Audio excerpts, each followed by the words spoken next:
जय श्री कृष्ण। विश्वरूप में गीता जी के चौथे अध्याय का 21वें श्लोक का अनुवादन हम आज पढ़ेंगे।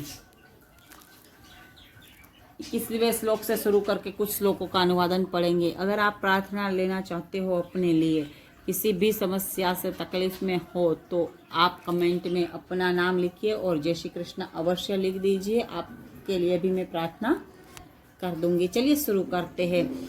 जिसका अंतःकरण और इंद्रियों के सहित शरीर जीता हुआ है और जिसके समस्त भोगों की सामग्रियों का परित्याग कर दिया है, ऐसा आसक्ति रहित पुरुष केवल शरीर संबंधी कर्म करता हुआ भी पाप को नहीं प्राप्त होता।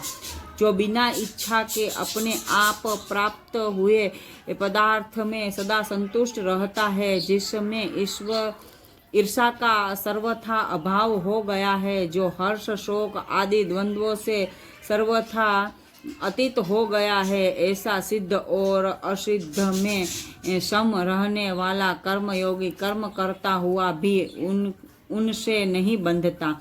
जिसकी आसक्ति सर्वथा नष्ट हो गई है, जो देहाभिमान और ममता से रहित हो गया है, जिसका चित्त निरंतर परमात्मा के ज्ञान में स्थित रहता है, ऐसा केवल यज्ञ संपादन के लिए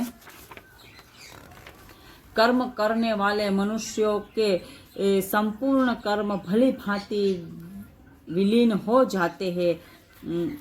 जिस यज्ञ में अपर्ण अर्थात स्त्रुवा आदि भी ब्रह्म है और हवन किए जाने योग्य द्रव्य भी ब्रह्म है, तथा ब्रह्म स्वरूप कर्ता के द्वारा ब्रह्म रूप अग्नि में आहुति देना रूप क्रिया भी ब्रह्म है, उस ब्रह्म कर्म में स्थित रहने वाले योगी द्वारा प्राप्त किए जाने योग्य फल भी ब्रह्म ही है। दूसरे योगी जन देवताओं के पूजन रूप यज्ञ का ही भली भांति अनुष्ठान किया करते हैं और अन्य योगी जन पर ब्रह्म परमात्मा स्वरूप अग्नि में अभेद दर्शन रूप यज्ञ के द्वारा ही आत्म रूप यज्ञ का हवन किया करते हैं। अन्य योगी जन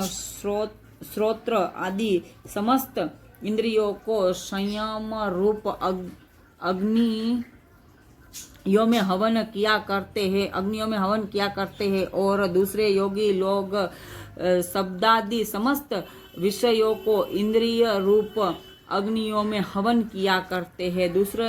दूसरे योगी जन इंद्रियों की संपूर्ण क्रियाओं को और प्राणों की समस्त क्रियाओं को ज्ञान से प्रकाशित आत्म स्वयं योग रूप अग्नि में हवन किया करते हैं। कई पुरुष द्रव्य संबंधित यज्ञ करने वाले हैं, कितने ही तपस्या स्वरूप यज्ञ करने वाले हैं, तथा दूसरे कितने ही योग स्वरूप यज्ञ करने वाले हैं, कितने ही अहिंसादि तीक्ष्ण व्रतों से युक्त यत्नशील पुरुष स्वाध्याय स्वरूप ज्ञान यज्ञ करने वाले हैं। इसमें भगवान ने यज्ञों के अलग अलग प्रकार बताए हैं। दूसरे कितने ही योगी जन अपान वायु में प्राण वायु को हवन करते हैं, वैसे ही अन्य योगी जन प्राण वायु में अपान वायु को हवन करते हैं, तथा अन्य कितने ही नियमित आहार करने वाले प्राणायाम परायण पुरुष प्राण और अपान की गति को रोककर प्राणों को प्राणों में ही हवन किया करते हैं। ये अनुलोम विलोम जो प्राणायाम होते हैं ना, उनकी बात परमात्मा कर रहे हैं। ये सभी साधक यज्ञों द्वारा पापों का नाश कर देने वाले और यज्ञों को जानने वाले हैं। हमने 30 श्लोकों तक का आज अनुवादन पढ़ा। जय श्री कृष्ण।